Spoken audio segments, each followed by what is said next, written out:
नमस्कार, मैं हूं आपके साथ हेमंत कुमार और पूरी दुनिया में इस वक्त नेपाल में बाढ़ से मची तबाही की चर्चा हो रही है और ये बेहद ही चिंताजनक खबर है क्योंकि नेपाल के रसुआ के इलाके में भूटे-कोशी नदी में अचानक से ये बाढ़ आई जिसकी किसी ने कल्पना भी नहीं की थी।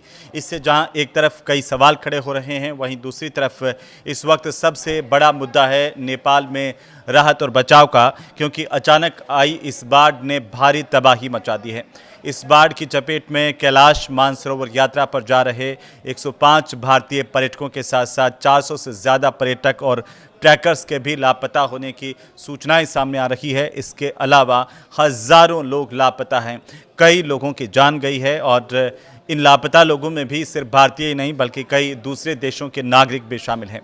इसके अलावा कई नेपाली नागरिकों के मारे जाने की भी खबर है और जो जानकारियां अब धीरे धीरे सामने आ रही है, बताया जा रहा है कि बहुत भारी नुकसान हुआ है जिसने कभी कल्पना भी नहीं की होगी। इस तरह के हालातों की और इन हालातों की गंभीरता को देखते हुए नेपाल की सेना, स्थानीय प्रशासन, टूरिस्ट पुलिस, दूसरी सुरक्षा एजेंसियां बड़े पैमाने पर इस वक्त राहत और बचाव अभियान चला रही है। तो आज नेपाल की बात, क्योंकि सबसे पहले हम आपको बताते हैं कि आखिरकार नेपाल में क्या हुआ है, कैसे हुआ है, क्योंकि नेपाल पर्यटन बोर्ड ये कह रहा है कि रसुआ में सुबह करीब 8:30 पर 8:30 बजे के करीब भूटे-कोशी नदी का जो जल स्तर है वो तेज़ी से अचानक से बढ़ गया। जो तस्वीरें सामने आई हैं वो बता रही हैं कि कितनी भयानक त्रासदी है ये और लोगों का, जानमाल का, जनहानि का कितना नुकसान हुआ है, इन तस्वीरों को देखकर ही आप समझ सकते हैं। ये नदी का पानी इतनी तेज़ी से बढ़ा कि इसके किनारे पर जितने भी लोग मौजूद थे, इनमें चाहे वो पर्यटक हों, ट्रैकर्स हों या फिर आम लोग हों, स्थानीय लोग हों, और सब कुछ इसकी चपेट में आ गया।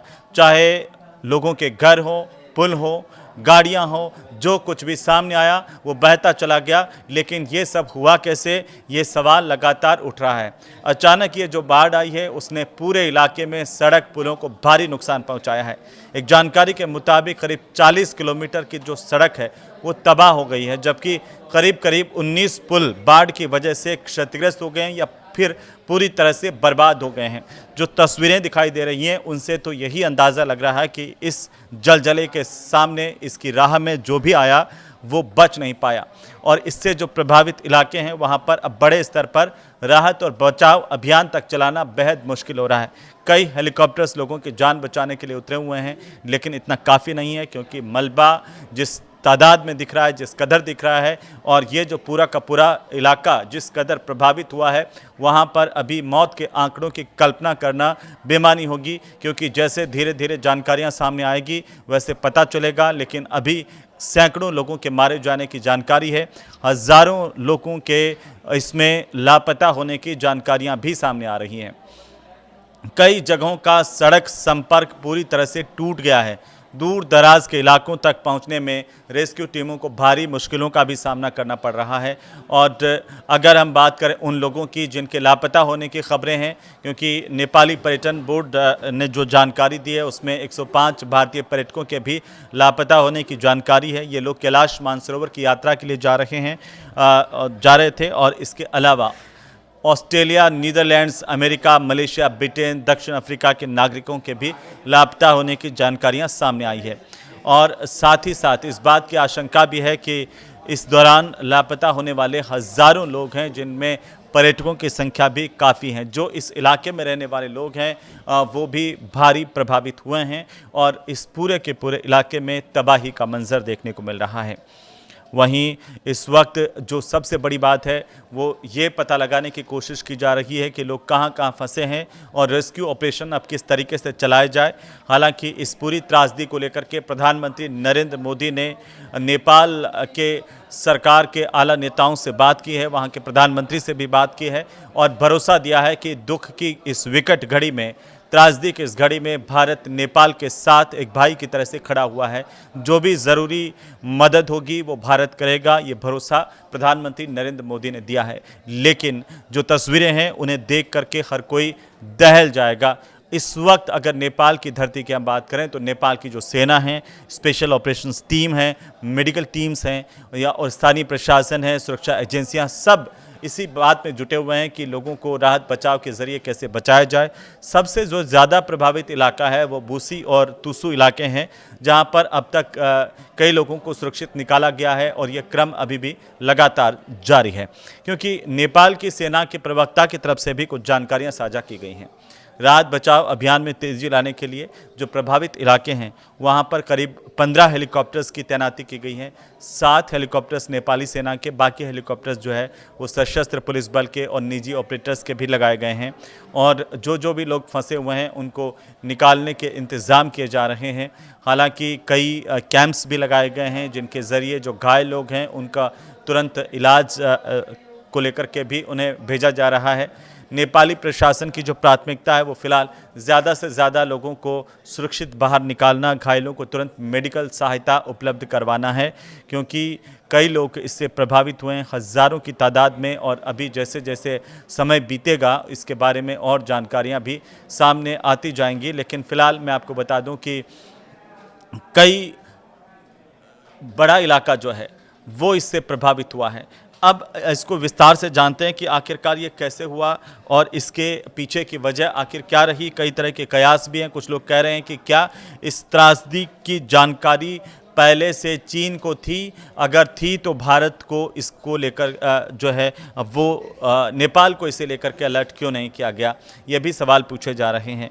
हालांकि भारत में इसके बाद बिहार और उत्तर प्रदेश में अलर्ट जारी कर दिया गया, क्योंकि आशंकाएं इस तरह की है कि अगर यहाँ भूटी कोशी नदी के अंदर ये जलजला आया है, यहाँ पर पानी की मात्रा बढ़ी है, तो इसका कनेक्शन भारत तक है, वो भी हम आपको बताएंगे। लेकिन फिलहाल हम आपको बताएं कि आखिरकार इस त्रासदी के बाद चारों तरफ हाहाकार मचा हुआ है और जिस तरीके से नेपाल जुटा हुआ है इस त्रासदी से निपटने में, उसमें कई घंटे अभी लग सकते हैं। लेकिन ये जो पूरा का पूरा जो प्रभावित इलाका है, रसुआ का इलाका है, वो तिब्बत से सटा हुआ इलाका है और तिब्बत में ये जलजला जिसकी शुरुआत हुई और उसके बाद इस भोटी कोशी नदी में अचानक से पानी का इस तरह से बढ़ा, जिसके साथ में भारी तादाद में मलबा भी सामने आया और इसका वेग इतना था कि इसके सामने जो कुछ भी आया वो कुछ भी टिक नहीं सका।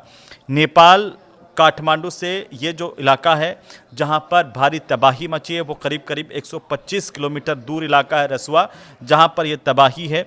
यहां पर तबाही की अलग अलग तस्वीरें इस वक्त सोशल मीडिया पर भी आ रही हैं और नेपाल की सरकार की तरफ से भी जानकारियां सामने आई हैं। लेकिन नेपाल की बाढ़ को लेकर के जो सबसे बड़े सवाल खड़े हो रहे हैं वो क्या हैं? दरअसल वो सबसे बड़े सवाल ये है कि आखिर ये कैसे हुआ, कहाँ एग्जैक्टली इसकी लोकेशन है और साथ ही साथ ये कब हुआ, इसे लेकर के सवाल है। क्योंकि ये बताया गया कि 26 अगस्त की सुबह करीब 8:30-9 बजे का वक्त है जब नेपाल के रसुआ में भोटे कोशी नदी में अचानक से तेज़ बाढ़ आई। किसी ने सोचा भी नहीं था, ऐसा कोई अलर्ट भी नहीं था। अचानक ये जलजला आया जिससे हर कोई हैरान रह गया। किसी को भी संभलने का मौका यहाँ पर नहीं मिला, जिस तरह की तस्वीरें सामने आई है। और पानी तिब्बत की ओर से ये आया था। इसके बाद ये घर, सड़क, पुल और हाइड्रो पावर प्रोजेक्ट तक सब कुछ बहा करके ले गया। और भारी बारिश उस वक्त नहीं हुई थी, लेकिन उसके बावजूद ये पानी का वेग आप देखेंगे तो चौंक जाएंगे। दरअसल ये कैसे हुआ, इसको लेकर के भी कई चीज़ें हैं। कुछ लोग ये मानते हैं कि शुरुआती आकलन जो है वो यह है कि बर्फ़ चट्टान का बड़ा हिस्सा जो लहदे नदी है उसमें गिरा, जिससे पानी की मात्रा अचानक से यहाँ पर बढ़ी, लेकिन पानी रुक गया और इसके बाद में रुकावट जैसे ही टूटी है, पानी और डबल तेज़ वेग के साथ में नीचे की तरफ बहा है और इससे फ्लैश फ्लड बन गई। और यही फ्लैश फ्लड जो है वो लोगों के लिए त्रासदी का कारण बनी है। ये ग्लेशियल जो झील है उसके फटने की भी आशंका जताई जा रही है। अभी हालांकि ये जांच का विषय है कि ग्लेशियल झील क्या फटी, कैसे फटी और ये सब कुछ कैसे हुआ। लेकिन जो इसके बाद में आपके मन में आ रहा है कि आखिर कितना नुकसान हुआ है, तो नुकसान का आकलन अभी जो है मोटे तौर पर ही सामने आ रहा है। जो सब कुछ हम देख रहे हैं वही बता पा रहे हैं, लेकिन सही आकलन कुछ समय बाद सामने आएगा। हिमालय में ग्लेशियर से जमा जो पत्थर है वो दरअसल बजरी और मिट्टी की जितनी भी प्राकृतिक रुकावट है वो एक मजबूत बांध की तरह से काम करती है, लेकिन ये मजबूत बांध की तरह होती नहीं है। क्योंकि बाहरी तौर पर आपको दिखेगा कि ये जो रुकावट है एक बांध के तौर पर है, लेकिन जो बांध की मजबूती होती है वैसी ये रुकावट नहीं होती है। और आप देखेंगे कि टूटते पानी के साथ में जिस तरीके से भारी मलबा यहाँ से निकलता है वो कारण बनता है इस तरह के नुकसान की आशंकाओं को भी बढ़ा देता है। और आप ये सोचें कि जिस वक्त ये सब कुछ हुआ, क्या उस वक्त झील में पानी कितना था, क्योंकि अभी इसकी प्रामाणिक मात्रा भी सामने नहीं आई कि झील फटी, क्या उसमें बहुत ज़्यादा पानी था, या ये जो जैसे ही झील फटी है या नदी का रास्ता रुका था उसकी वजह से ये बाढ़ आई है, या इसके पीछे कुछ और। लेकिन इस बात को लेकर के आशंकाएं तो ज़रूर है कि ये पानी जो है वो बिहार तक भी पहुंच सकता है। इसे लेकर हालांकि बिहार की सरकार ने अलर्ट जारी कर दिया है। खुद गृह मंत्री अमित शाह ने बिहार के मुख्यमंत्री से बातचीत की है, सम्राट चौधरी, और उनसे जानकारी भी ली है। उन्होंने एहतियात बरतने के लिए भी कहा है और इसके बाद में बिहार में भी अलर्ट जारी किया गया। लेकिन ये जो कनेक्शन है, क्योंकि भोटे कोसी जो है वो आगे त्रिशूल में जुड़ती है और फिर उसके आगे गंडक नदी तंत्र से पूरी जुड़ी हुई है, और इस लिहाज से अगर हम देखें तो बिहार में सतर्कता को बढ़ाया गया है। पानी का असर जो है वो नदी के जल स्तर और रास्ते पर निर्भर करेगा कि वो किस तरीके से आगे बढ़ता है। लेकिन आप देखिए कि अब तक की क्या इस तरह की बड़ी अगर हम देखें तो आपदाएं पहले भी आई हैं। जी हाँ, बिल्कुल आई हैं। जो भारत नेपाल के हिमालयी इलाके हैं वहाँ की अगर बड़ी आपदाओं की अगर हम बात करें तो सबसे बड़ी आपदा के तौर पर अगर हम देखें तो 16 अगस्त 2004 के अंदर इस तरह की एक आपदा आई थी जिसमें ग्लेशियर झील फटी और उसके बाद अचानक से जो पानी का जो प्रवाह है वो तेज़ी से बढ़ा और इसकी वजह से इमारतें बही। समय रहते हालांकि लोगों को ऊपर पहुंचाने से बड़ी जनहानि टल गई थी, लेकिन इसके बावजूद भी इसे एक बड़ी आपदा कहा जाता है जो थामे गांव के आसपास में थी। इसके अलावा जो दूसरी बड़ी जो आपदा जिसका जिक्र आता है वो 4 अक्टूबर 2023 को इसी तरह की एक आपदा आई जिसमें दक्षिणी जो लोहनक झील है सिक्किम में, वहाँ पर ग्लेशियर झील फटी और वहाँ पर तीस्ता नदी में इसकी वजह से बाढ़ आ गई थी। इसके बाद जो चोंगथांग बांध है वो टूटा था और इससे कई इलाके डूब गए। 179 करीब लोगों की मौत हुई थी। इसके बाद अगर हम आपदा को हिमालय क्षेत्र में देखें तो उसमें तपोवन ऋषिगंगा उत्तराखंड की आपदा आप सबको याद होगी, जिसमें 7 फरवरी 2021 को रोंगटी जो पीक है वहाँ से बर्फ़ और चट्टानें टूटी थी, नदी में गिरी, इससे तेज़ मलबा बहा और इससे इसी तरह का एक सैलाब जो है वो भारत में देखने को मिला था उत्तराखंड में।